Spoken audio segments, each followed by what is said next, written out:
All right, all right. Hello, everyone. Hello, everyone. This is Teacher Niv. Teacher Niv, this is Dr. Joe's reading writing class. Today is June 26th, 2025. If you can hear me clearly, can I get a 72 in the chat? 72. You have to do it in the chat. We need a chat log. Everyone finds a way to disobey the number request. Um, uh, Sorry about the delay. I had some technical difficulties. For some reason, I was signed out of the account. Okay, so quick homework review. I've been asked by Dr. Joe time and time again to incorporate this and to stop forgetting to do this. So, at the end of every class, there is a homework section. It's just fill in the blank based on the vocab words.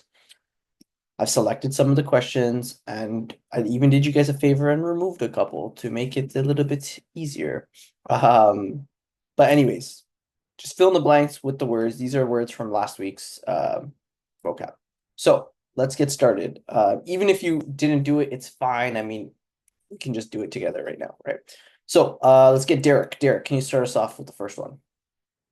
Due to the paucity of clean water in the remote village, international aid was urgently requested. Nice. Ethan, number two. A student tried to malinger by complaining about his by complaining about a by complaining of a headache right before a big exam. Nice. Derek, number three. Although she didn't agree with the plan, she chose to acquiesce Acquiesce. rather than cause conflict. Wait, what? Acquiesce. Okay. Awesome. Oh, did I spell that wrong? Okay. Ethan. He pretended to limp and cough in effort to malinger and miss soccer practice. Nice. Derek. After much discussion, the board members finally chose to acquiesce to the CEO's proposal. Nice. Ethan. The most salient salient aspect of the painting was the vivid use of colors and decept emotion To depict emotion. to depict emotion. Nice. And Derek. Finish this off. Her argument, oh, her argument was so cogent that even though even those who initially disagreed were swayed by its logic. Nice. Awesome. Okay, let us keep it going. Let's go to the author of the day, or the book of the day, The Night Gardener. Can I get Ethan? Can you read this for us? Night Gardener, Jonathan Exeter. The Night Gardener follows the two abandoned Irish siblings who travel to work as servants at a creepy, crumbling English manor house. But the but the house and its family are not quite what they seem. Soon the children are confronted by a mysterious spectre of an ancient curse that threatens their very lives. With Axier's exquisite command of language, The Night Gardener is a mesmerizing read and a classic in the making. Awesome. Okay, so yeah, another fun book. Especially if you like stories that are not necessarily horror, but kind of creepy and kind of and suspenseful, which is right up my alley. I hate horror movies and horror books and horror stories, but I do like creepy stuff. Um, and like things with suspense. So something along those lines. Um, and can I get Sam? Sam, can you read the book, the author? Jonathan Exeter is a Canadian-born author, playwright, an illustrator best known for his dark, atmospheric novels for young readers. Born on August 10, 1981, in Vancouver, British Columbia, Auxier grew up fascinated by classic fairy tales, ghost stories, and Victorian literature, passions that heavily influenced his writing. After studying theater and English literature, he earned an MFA in dramatic writing from Carnegie Mellon University. Auxier's debut novel, Peter Nimble and His Fantastic Eyes, 2011, introduced readers to his signature blend of adventure, fantasy, and moral complexity. His widely acclaimed The Night Gardener 2014 cemented his reputation for crafting eerie, timeless stories with deep emotional resonance. Auxier lives in Pittsburgh, Pennsylvania, where he writes full-time and enjoys sharing his love of stories with readers of all age. Awesome. Thank you for reading that, Samuel. Okay. Let's go to the quote of the day. It's a bit long because I wanted to add maybe a little bit more context or set up the scenario for the quote a bit more. Okay. So it's out of one of his books. Annabelle, can you read the quote? I think I figured it out. She sniffs, looking up at the stars. Hester asked me what's the difference between a story and a lie was. At the time, I told her a story helps folks. Helps them do what? She asked. Well, I think I know the answer. A story helps folks face the world even when it frightens them. And a lie does the opposite. It helps you hide. Awesome. Okay. So I want you to explain the meaning of the quote, and do you agree? Explain. So I guess specifically, this right here, a story helps folks face the world, and a lie does the opposite. Okay, I'm starting a 5-minute timer, starting now.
All right, all right. Time is up. Let's see what we came up with.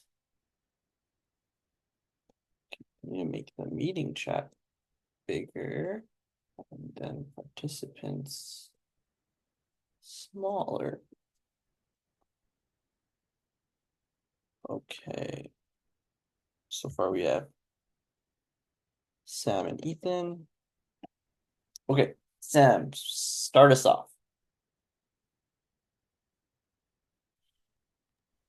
This quote symbolizes that when telling a story, it can be very direct and straightforward. Although, on the other hand, lies don't lead to the end. They just start another route that won't go anywhere. I agree with this quote because stories do get to the point and are very direct, even if it isn't the most pleasant or exciting. Lies, though, will just stall the attention. Okay, interesting. So I personally am not a fan of the word symbolizes because it's not like an analogy or a metaphor, right? It's not like an analogy being like telling a mini story to represent another problem. In this case, it's a really just like the quote is actually specifically talking about stories and actually talking about lies. It's not a metaphor for anything else. So symbolizes is not the best word to use in this situation.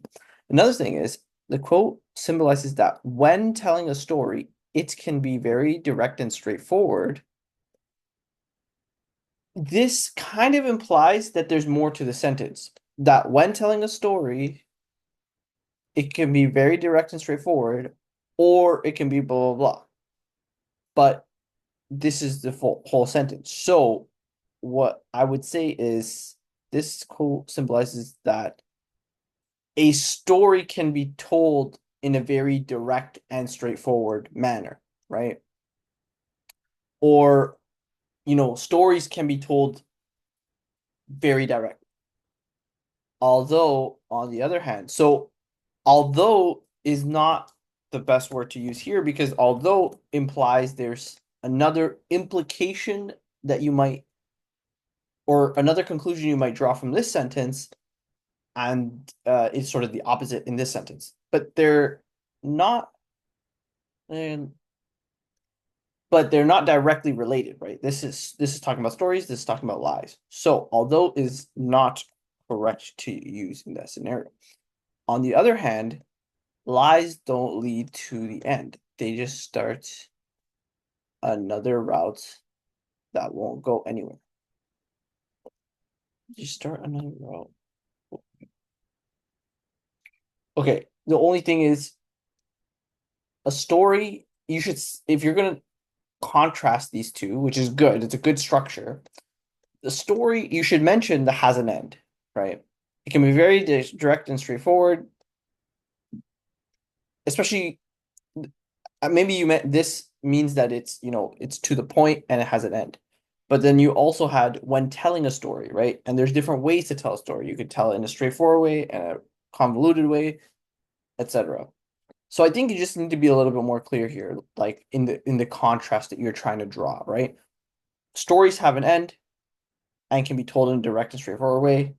Lies don't, and they start another route that won't necessarily go anywhere. Sure, I agree with that. I agree with this quote because stories do get to the point. So I'm just gonna also highlight this as this is good, but it just needs to connect to this part a bit more.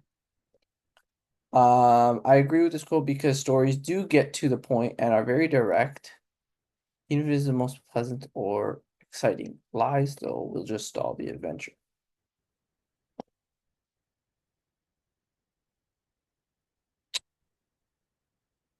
Very direct,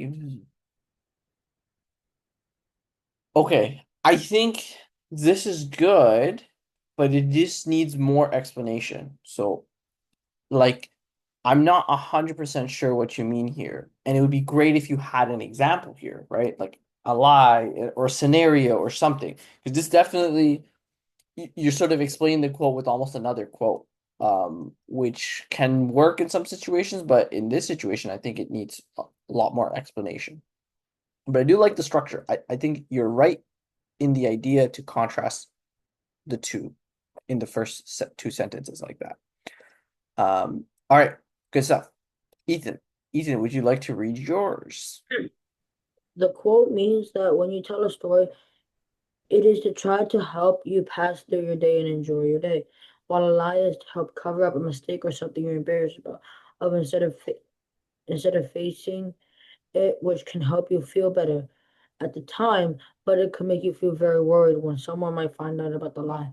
I agree with this quote because it's stating how the difference between a story and a lie is. Like if a person is thinking, oh, a lie is just making a story, it's fiction. But really it isn't. You're just altering the facts and trying to cover up your mistakes. Awesome. Okay. So what means that when you tell a story, it is trying to help you pass through your day and enjoy your day.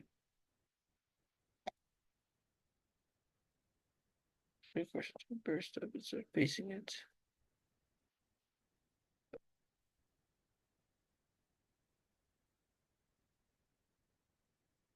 It could make you feel very worried that someone might find out about the lie.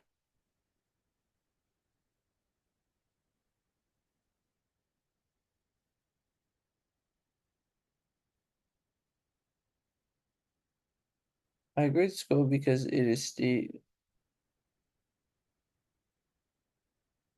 So the only problem is you tell a story to enjoy your day, and then you also say it could feel better at the time. So I like the contrast again, but it needs to be more clear. It needs to be you tell a story to help you get through your day and get through your month, whatever. A lie will help you get through the hour, but over time you will feel worried, right? So there needs to be more clear that long term it will make you feel worried. It will make you cause you anxiety, etc. I agree with school because it's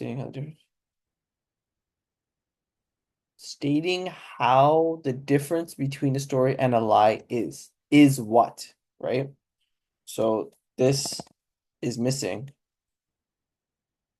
You could say it is stating the difference between a story and a lie, or it is highlighting the difference between a story and a lie. But if you say the difference between a lie and a story is, then it needs it's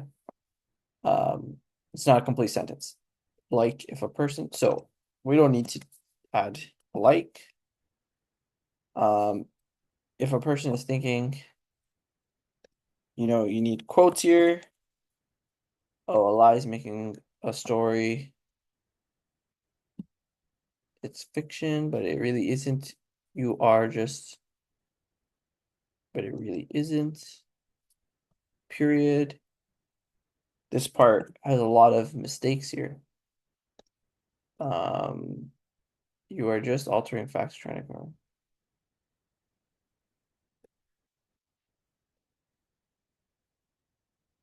Person's thinking, oh, a lie is making a story.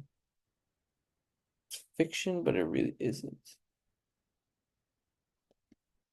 I do like what you're saying here. I like the idea here that, oh, telling a lie could be just making a new story. I like the thought process here, and I think it would make your argument and explanation very strong.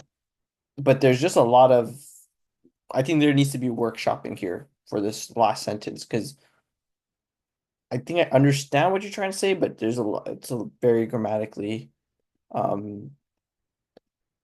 like you could say, some people may think a lie is just making a story, right? Like framing it like this can be very confusing. And you need quotes and things like that, right? Okay. Let's good stuff, Ethan. Let's go to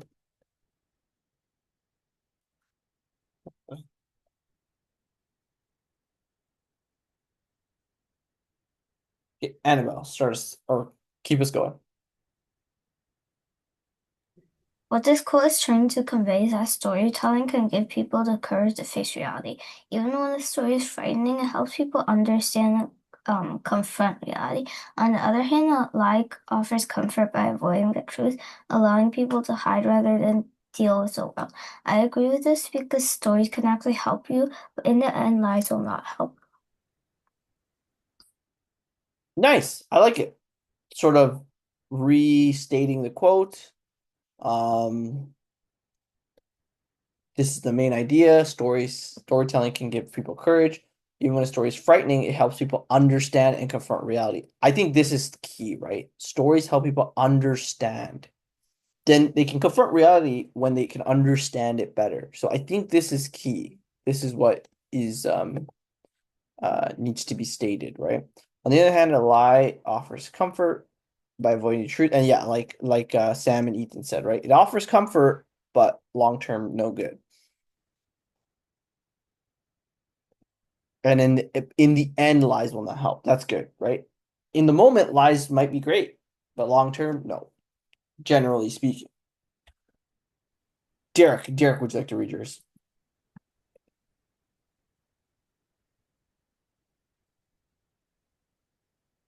Derek?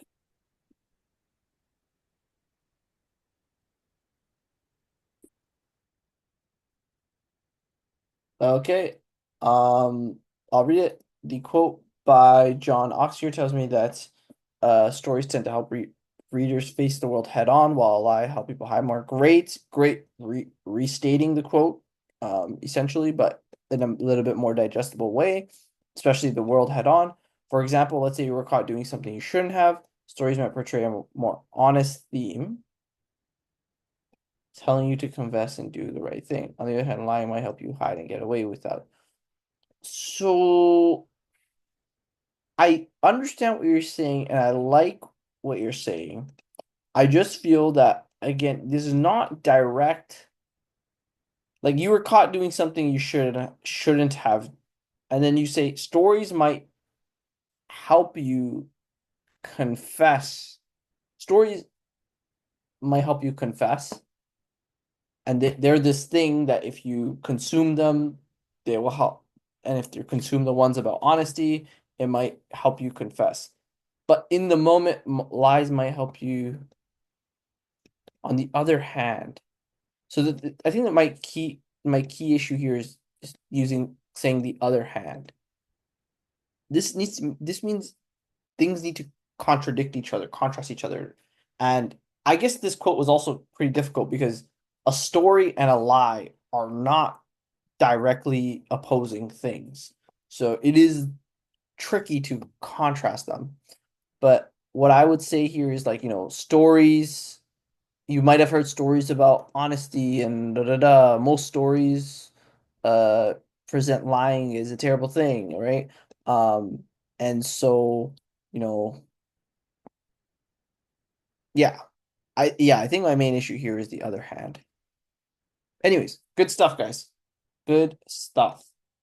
Um Okay, yeah. Now we're vocab, and vocab is getting more difficult because I'm running out of words to use. So, okay. Let's get who hasn't read yet? James, can you read the vocab words? Beneficent, more generous than is usual or necessary. Example, the beneficent donation allowed the library to expand its collection. Ersatz of a product made or used as a substitute, typically inferior to the original. The ersatz coffee lacked the rich flavor of the real thing.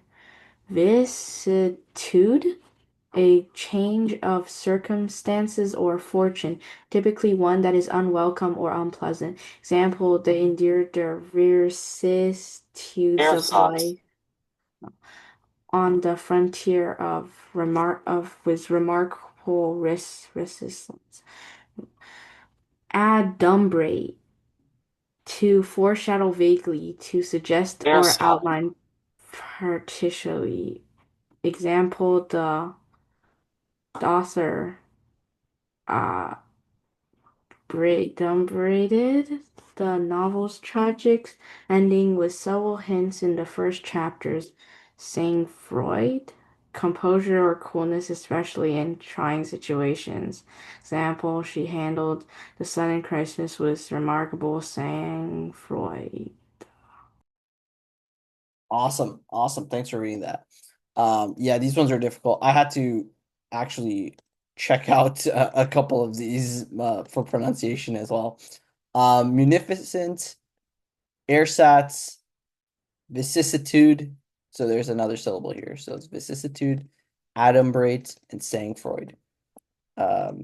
Very tricky, and I can't wait for everyone to read them aloud in your responses. But anyways, okay.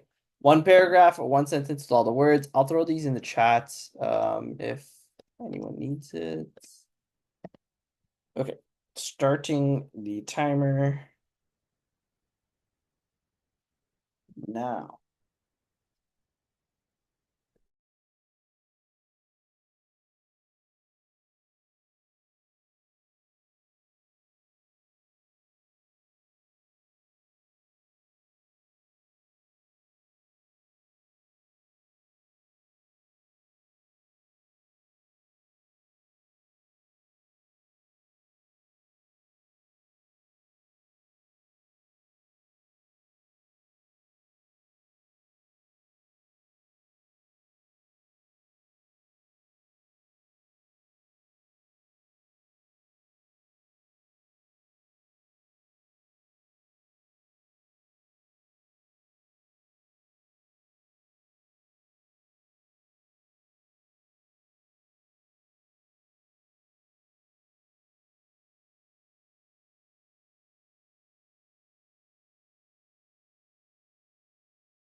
All right, time is up. I actually gave you guys quite a bit of extra time. I just wanted to see the natural rate of response. Okay, Ethan, would you like to start us off? Bob was very munificent when he won a competition, while the ersatz prize was horrible quality compared to the real thing. While Joe had to endure the vicissitude of losing to Bob, the host had interrupted on Joe not winning a single prize. Joe was very straightforward, even when he had lost to Bob. Nice, very good use of all the words, Ethan. Awesome job. Sam, would you like to read yours? At school, the teachers were more magnificent than usual. It was due to the fact that the teachers were in a vicissitude because there was a layoff. That morning, Miss Baker got fired. Surprisingly, she handled it with strong sang-froid and drove home.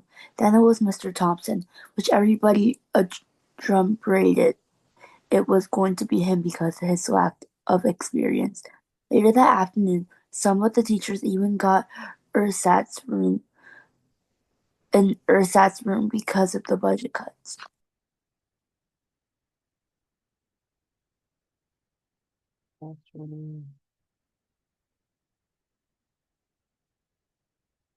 You don't have to say strong. I feel like the whole point of Sangford is just being cool. Like, could you be strongly chill? Not really. So I'm just gonna put a yellow here. I don't think it's like technically yes, but I don't think that's what your true intent was. Um, awesome. Okay, good stuff, Sam. Otherwise, um, okay, James, would you like to read yours?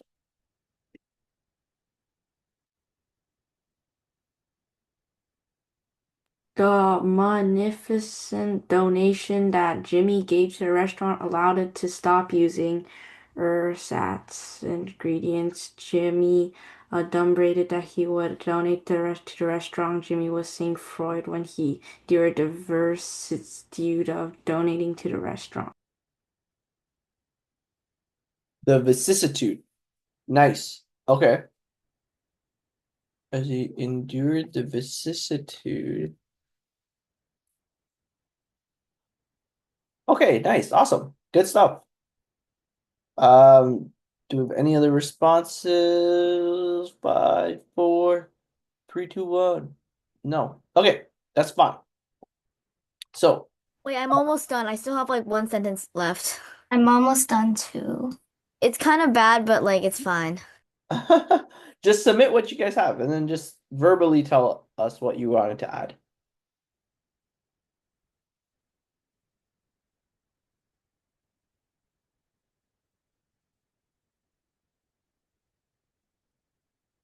Okay, we got Jalias.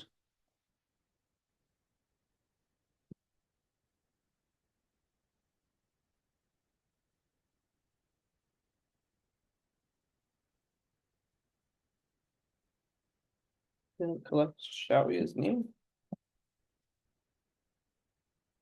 Wait, can you read it? Can I You spelled my name wrong. Did I? Oh, It's A-O, not O-A. okay, nice. Okay, wait, can you read it? What? Why? Okay, fine. I'm scared I'm gonna pronounce the words wrong, but okay. Oh, that's the point. That's the point. Oh. Okay, it's kind of okay. When Bob had a vicissitude and started living on the streets, many kind people were very munificent and gave him food and water. This caused him to handle the crisis with sang-froid? I don't know. Because of his motivation, he started to get over it. He used ersatz products to survive. He found good places to sleep and he had a ton of food. One night he had a dream that adumbrated his success into buying a house. And please tell me, what is this? I don't know what I was writing. Please tell you what is what. No, Adam. I know. Is it? I don't know how to pronounce that word. Adumbrated or something like that. Yeah. Oh, He had a dream that Adam braided his success into buying a house. Please tell me what this is. Okay, foreshadow. Okay, nice. Awesome. Very good use of the words, actually. Also, very munificent. He gave him food and water. Great. Because of his motivation, he started to get over it. Oh, Jaya? Yeah. Yes, something to say? sorry, that was an accident. Oh, okay. A good place to sleep and had a ton of food. And he had a ton of food. One day he did great, awesome. The only thing is, Bob had a vicissitude and started living on the streets. This feels a little awkward. You know, it would be like, it'd be more like,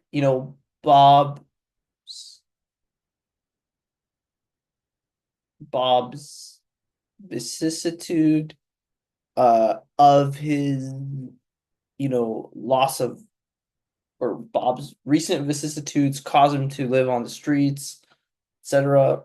It just feels, even though this is grammatically fine, it just feels a little awkward to say someone had a vicissitude. Okay, good stuff. And I think that's it. I don't, Annabelle. Okay. Annabelle, would you like to read yours? Everyone respected the magnificent general, but all he cared about was winning battles. When the fortune teller adumbrated that there would be a vicissitude during the next battle, his sang-froid evaporated and he went mad and was fired. Awesome. Okay, cool. It's in general, but all you cared about was winning battles. Ooh, this is good. This is good. Sanctoid, evaporating. Very good use of all the words, Annabelle. Awesome, awesome job. Actually, I couldn't use all the words.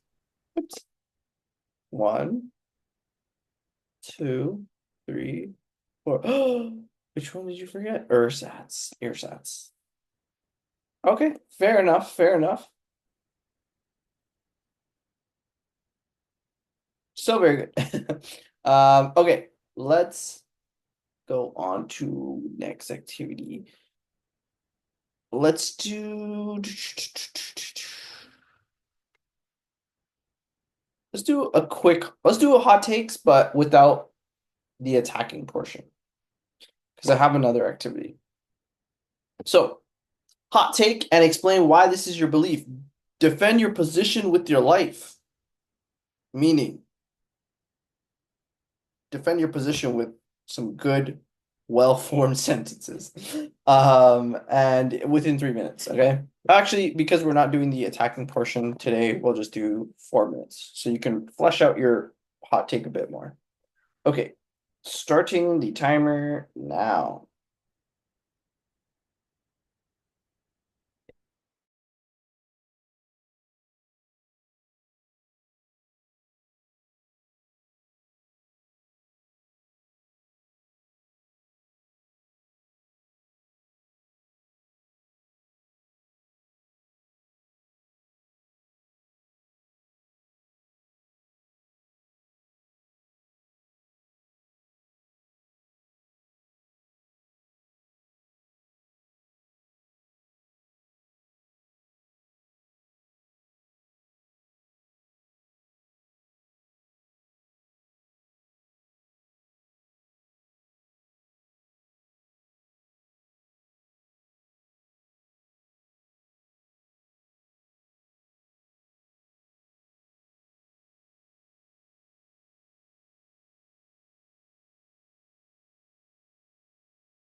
All right, time is up. Let's see what you guys came up with.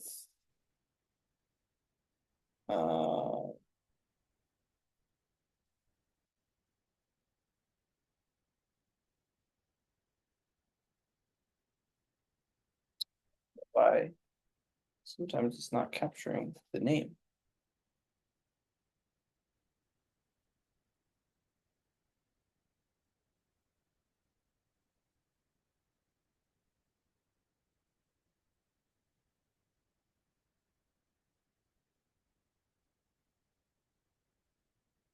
Okay, Sam, start us off.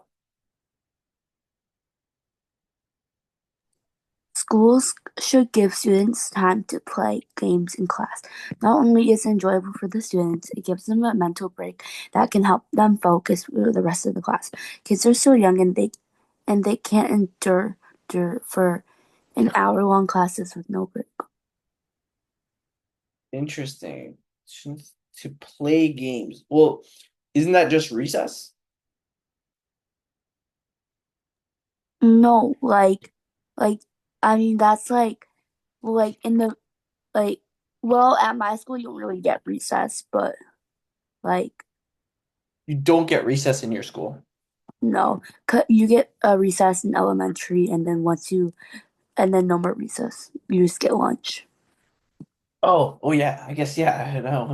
Yeah. In middle school, high school, you don't get recess. That's true. Um, yeah, interesting. I think I agree actually. Annabelle, would you like to read yours? I think autocorrect changed worst to words. Okay. Milk is the worst drink ever because it makes me feel like I am going to throw up. It makes my stomach hurt and it also tastes absolutely terrible. While drinking milk, I always have to eat something else with it because if the milky taste isn't canceled out quickly, other foods, I will spend the next 10 minutes trying to wash the taste out of my mouth. I'm assuming you mean cow's milk, and that's pretty funny. You are probably lactose intolerant if your stomach hurts every time, because I'm also lactose intolerant, and my stomach does sometimes it hurts, sometimes it doesn't hurt, but it really isn't great. Cheese. Pardon? I can eat cheese and my stomach won't hurt. So actually, so what's interesting is most cheeses don't actually have that much lactose. It gets broken down when it becomes cheese. Now, that's not the case for every type of cheese. But a lot of popular cheeses have little to no lactose. Like Parmesan has no lactose, like almost none. Um, like a lot of hard cheeses, like the harder the cheese, the less lactose it has, right? I think like brie has a lot of lactose. A cheddar I think has very little. So yeah, it depends on the situation. Okay. James. Cabbage is a terrible vegetable that tastes terrible when you eat it and tastes even worse when you eat it when it's wet. Cabbage also has an unpleasant texture when eating it, and it can cause illnesses when eaten raw. Cabbage also smells disgusting when someone cooks it nearby. One nearby. This is a interesting hot take because I agree with your points, but I don't agree with your overall premise, with your overall statement. Cabbage is a great vegetable because if you've eaten coleslaw, kimchi's great, right? That's all I very hate coleslaw. okay. Well, Xiaoya, you have questionable tastes. Um, kimchi's great, right, guys? You guys like kimchi? Kimchi is terrible. What are No. you talking about? What? The Koreans are now after you, Annabelle. Watch out. Technically, I can't eat spicy stuff though. I have no spice tolerance, so. Oh, Ethan, Well, sorry, the Koreans are after you. They're now approaching your house. Watch out, bruh. Bro, What? you just I'm offended all the there Koreans. in this house. Ethan, what were you saying? Sorry. Ethan? I love kimchi. Yes, thank you. Thank you. This right here, Ethan right here is a Kimchi perfect. is good though, but like the thing is, I can't eat too much, or else like yeah, it's a little bit spicy, but like I can handle it. Kimchi's like you're supposed to eat a little bit on the side, right? I mean, Yeah, says my dad, who literally ate like half a tub of kimchi one time. I've done that too. I've done that too. and Okay, having cabbage, just eating cabbage raw, like after like cooking it without like anything else, just tastes horrible. But like having it in like coleslaw or kimchi just makes it better. that's true. That I agree with that. Um, Except for 1%. Wait, I thought it was Annabelle. made out of lettuce. pardon? I thought it was like lettuce and spicy things. It was cabbage. Yeah, yeah, yeah. Kimchi is Oh, cabbage, Lettuce is not like on like tacos and stuff like that. and I think like sauerkraut also has cabbage in it. I think I could be wrong there, but yeah, cabbage is great for fermenting. Okay, bye guys, but I hate carrots, so yeah. Oh my gosh. I really think Xiaoya has the most questionable tastes. Bro, carrots are like the taste is just like grosses me out. Okay, Ethan, would you like to read yours? You should not buy the Switch 2 because the new owner of the Nintendo company does not care about making the games and quality better, but is only interested in making more money. Also, before the new owners, the old owner had everything good quality and not too expensive, while having all the games work on one device. While, but with the Switch 2, that's very different. From now on, all the Switch 2 games are only available on the Switch 2, while having all the separate parts to make it better, to make it better use, to make it better use is locked behind, guess what? Another paywall. So in conclusion, the Switch 2 is way more expensive and with all the other parts are locked behind another paywall while having the owners not care about the quality and only wanting to make more money. Interesting. Interesting. Yeah. So because the owner games and quality better. Okay, so only issue here is this should just be one sentence.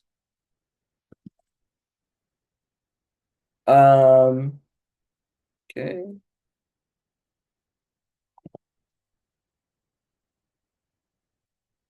For the new owners, before the new owners. So I think you mean owner, but maybe there's multiple. The old owner had made everything good, everything with good quality. So good quality is, I guess, an adjective here, right? And not too expensive while having all the games work on one device. I didn't know there were so many changes to the Switch too. I thought it was just a upgraded version of the Switch, no? No, because like the broadcasting to the TV, it's another $100. Like they put everything behind another paywall. The like Pro controller, another $50. Like they put like the hand locks, more money. Basically, they're being greedy. Wow. Wow. Very interesting. Um, okay. Yeah, I have the Switch, but I was not planning on getting the Switch too, because I feel like the games can run on like they're not gonna upgrade the ability of the game, so it doesn't feel worth it to me. Anyways, Jaya, would you like to read yours?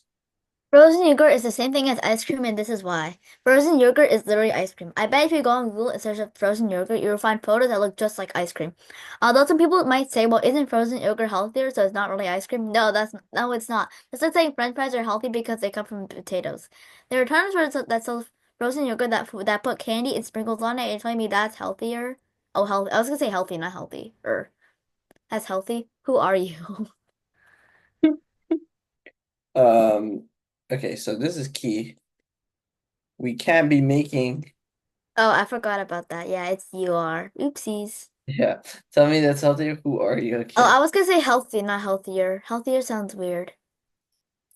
I just wrote healthier because I edited it, so then I had to change it. Okay.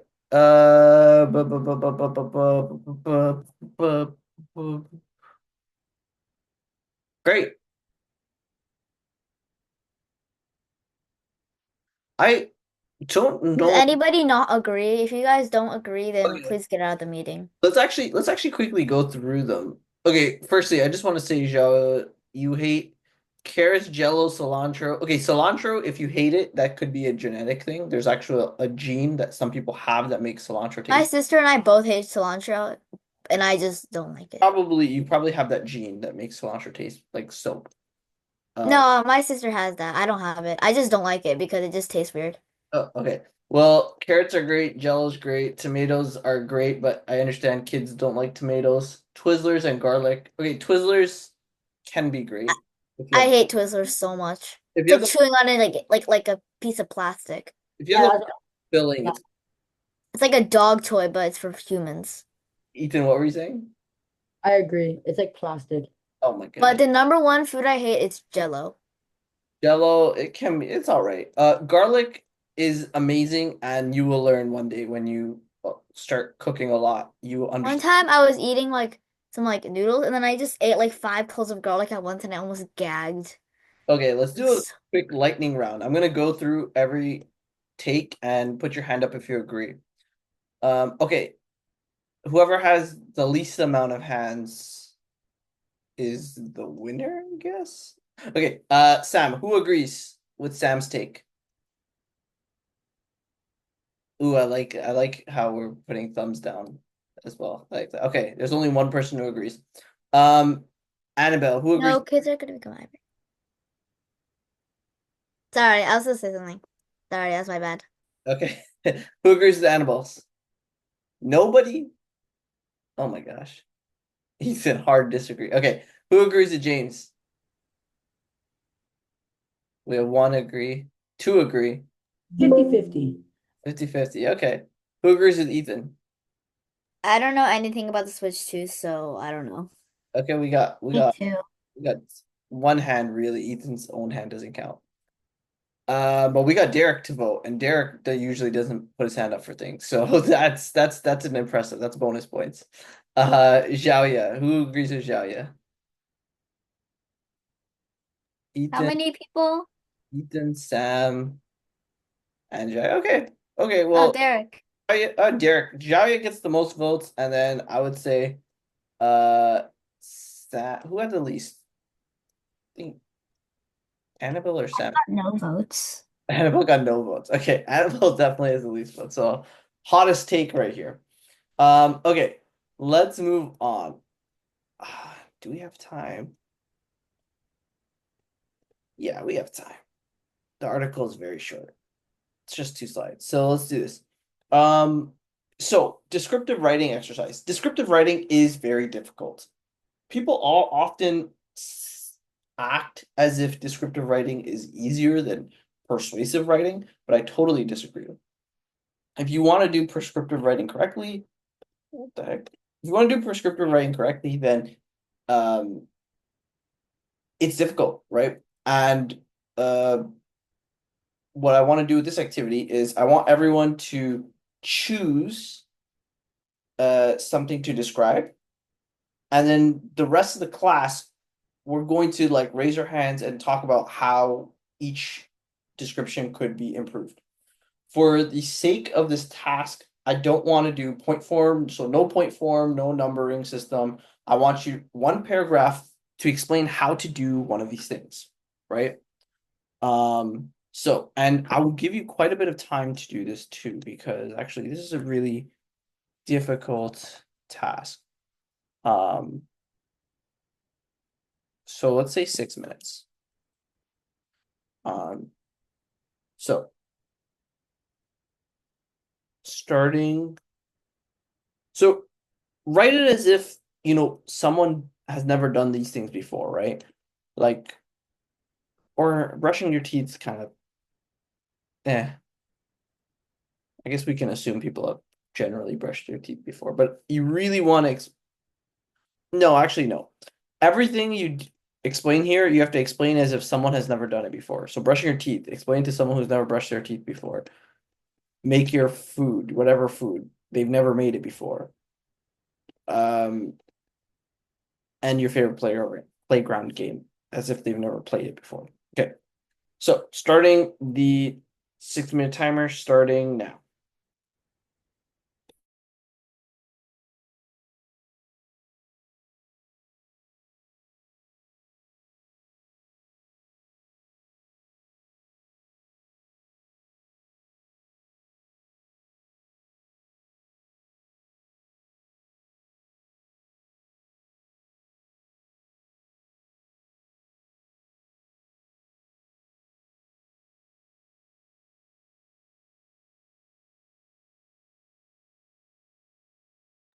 Wait, instead of food, can I put drink?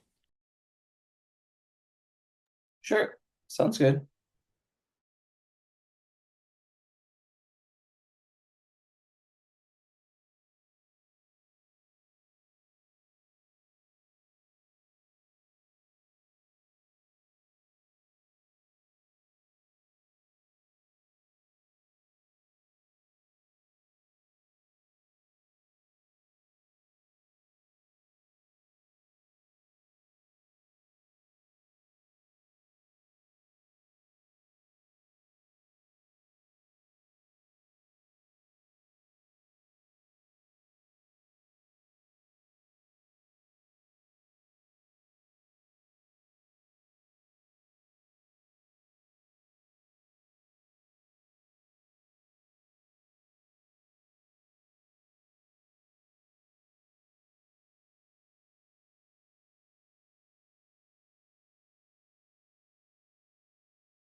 All right, all right. Time is up. Let's see what we came up with.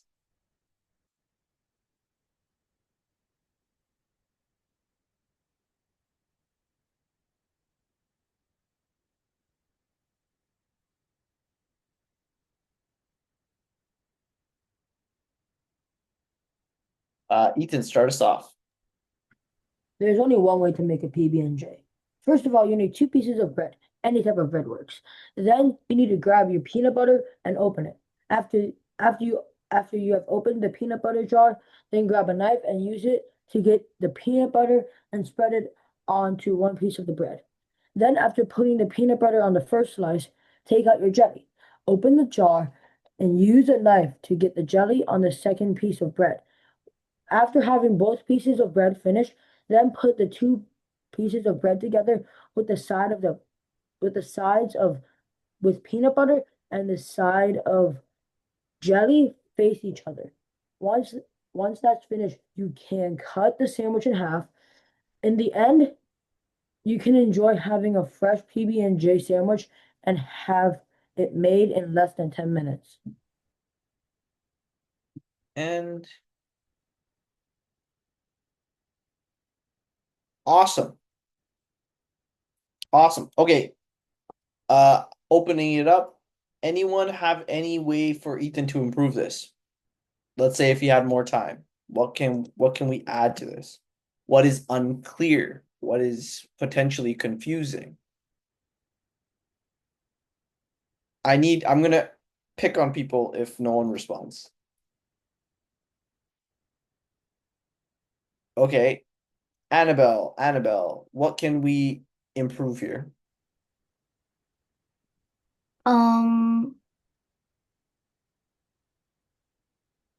Maybe use a butter knife. Nice. That is very true. The type of knife wasn't specified. So this is one thing that we can improve on. Let's say improvement in pink. Because yeah, if you use a steak knife, you might cut the bread a bit. And most probably Ethan had a butter knife in mind when saying this, right? Okay, cool. Xiaoya. Maybe say like any type of peanut butter is fine because there's also like chunky peanut butter and there's like creamy peanut butter. I don't know. Yeah, I just thought of that.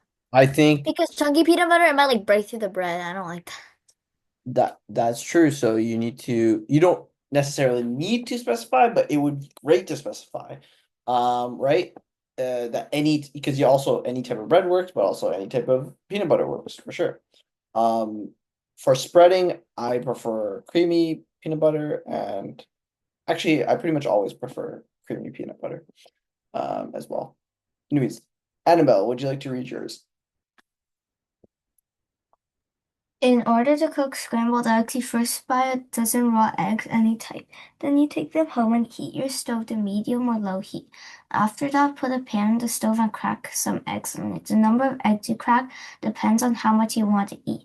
Let them cook for about 3 to 5 minutes while constantly using a turning spatula to mix and shove the eggs around. Good scrambled eggs should look like a yellow and white soft mess. When it is done, use a turning spatula or a spoon to scoop it into the bowl. If you want to, you can put a little bit of salt on it and you are done. Okay, awesome. How can this be improved? Anybody? Hands up, hands up. Xiaoya. Maybe like specify what pan I don't know. Because it could be like a pan, like, I don't know. Maybe specify what pan you're using it on. I don't know. No, you're right. You're right. A type of pan could be improved. Also, there's one thing that, like, logically, you take them home and you heat your stove to medium or low heat. After that, you put the pan on the stove and crack some eggs in it. I think what you mean to say is like you heat up the pan on medium or low heat for a while, right? Turn stove to medium or low heat, put the pan on, let the pan heat up, and then crack some eggs in it. Now, I mean, unless you're using a stainless steel pan, or sorry, most of the time you're gonna put like some oil in it or butter, right? Number of eggs you crack depends on how much you eat. Maybe a stipulation on. Shoot, no, that's fine. So let them cook 3 to 5 minutes, but now like you haven't specified the number of eggs. So is this consistent for all types of eggs? Or sorry, all numbers of eggs, right? Most likely not. This is very good. Definition of done. Good scrambled eggs looks like a yellow and white soft mess.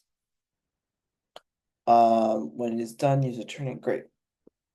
I said you could use any number of eggs you want. Right. Any number of eggs, but then you said let them cook 3 to 5 minutes. Does that change based on the number of eggs, right? Like let's say you put 10 eggs in the pan. Would that timeline still be the same? I feel like it would be the same. Okay, maybe this is my bad for not cooking eggs in a while. All right. Okay, Ethan. It's just an opinion, but I think you should put the salt in before you like actually finish cooking the egg.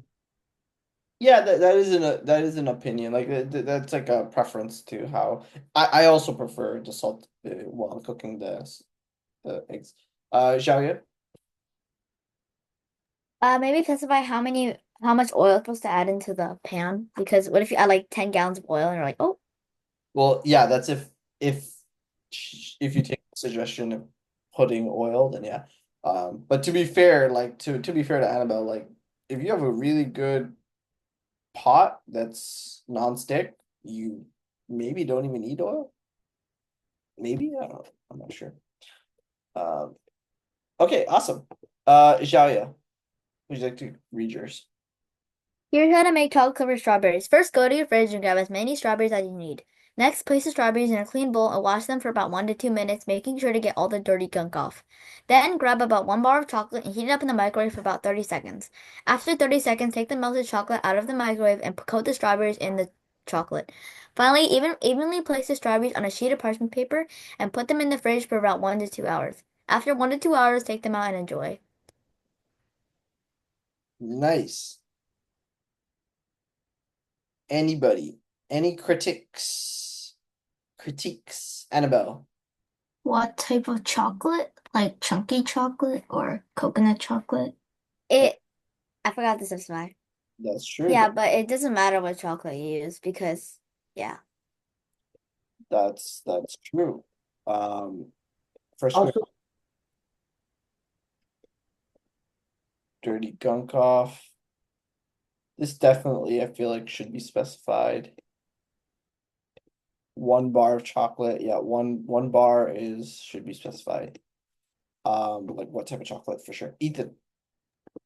the time for like it compares how much strawberries like does more strawberries mean more time of washing or like less mean less? Yep. So that's why actually you will see if you guys look at like recipes, most of the time they tell you like, well, recipes usually have like specific portions and things like that, but like some more general recipes will still say like, hey, this is a recipe for about like 4 servings or like 4 people. You could do more, you just have to adjust, etc. Okay. So you melt the chocolate and then coat it and put it in the fridge. Okay, cool. Anybody else? Okay. James, would you like to read yours? I make my fried rice by first coating the pan with avocado oil, then cracking 4 eggs into the pan, and letting it cook on one side.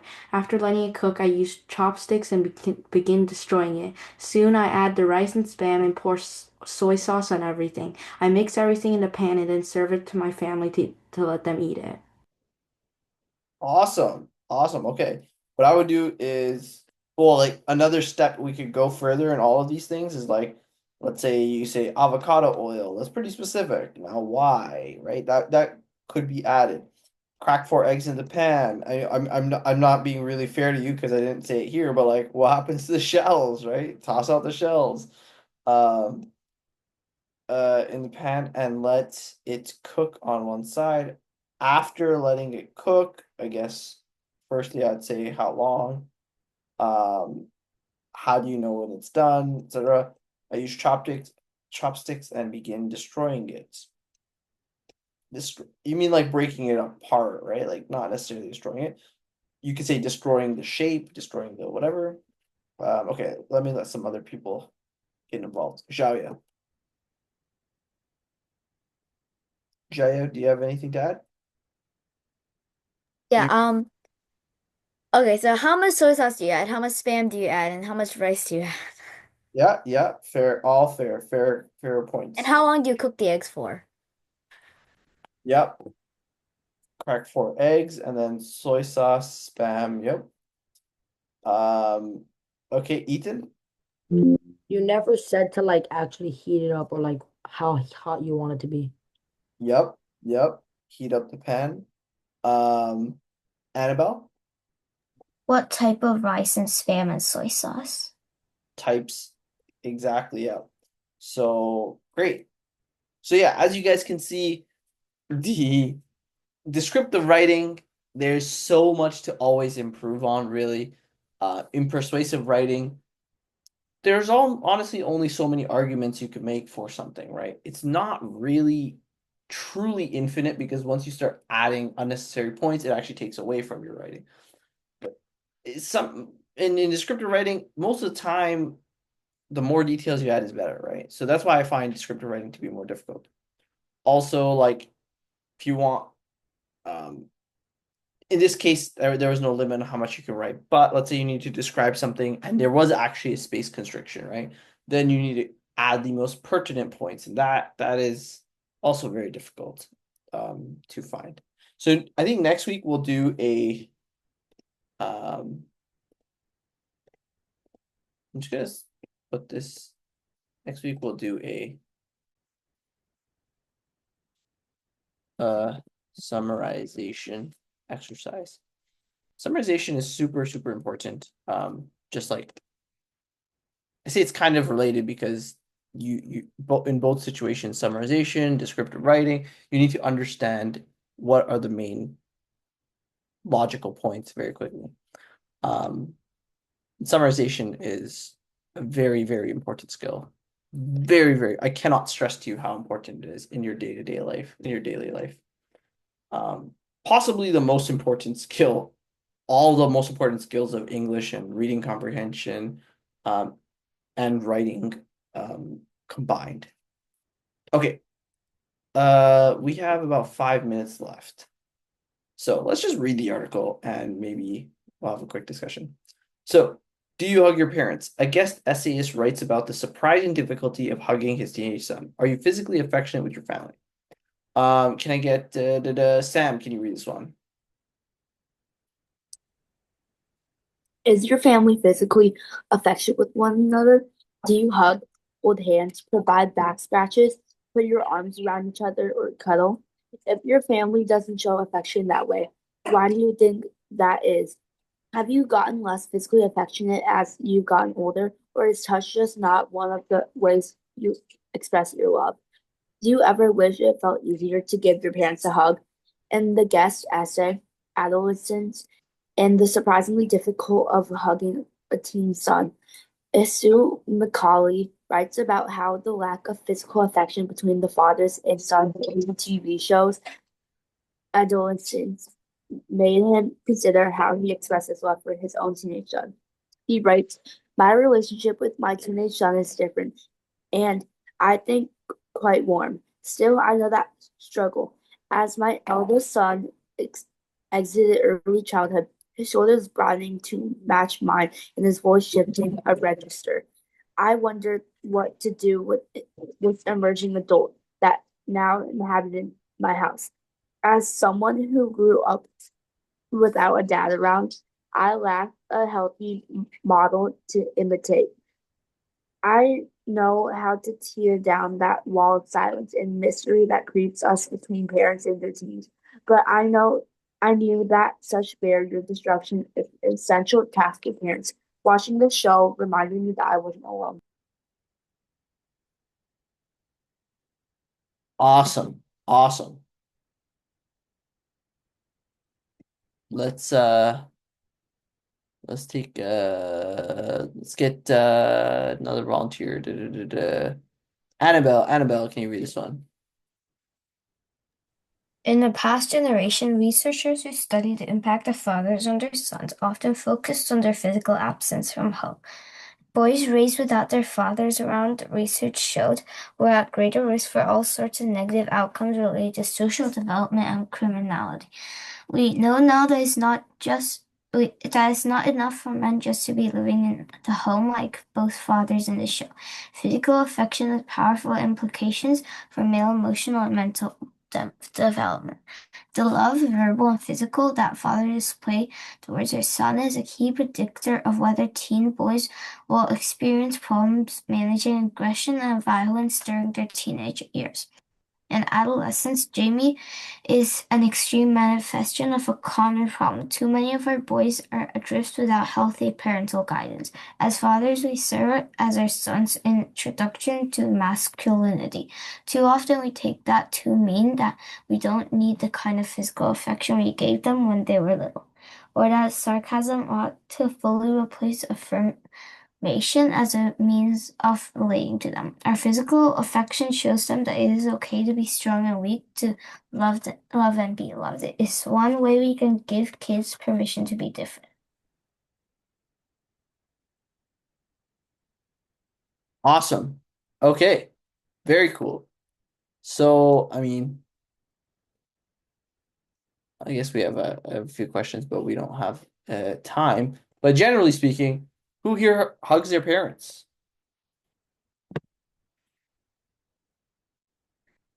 Nice. Oh wow, that's great. In my family growing up, this was not a thing. So very interesting reading articles like this. And then like sort of like there's a generational gap, I feel like it was more common in the households in a generation above to not have any sort of physical affection here. But then looks like all you guys that's great. I wish we had a chance to do the writing activity for this, but it's okay. It's part of the homework as well. And that is all for today. Good job, everyone. Seriously, really, really good job participating on today. Thank you. It's Yeah. Bye.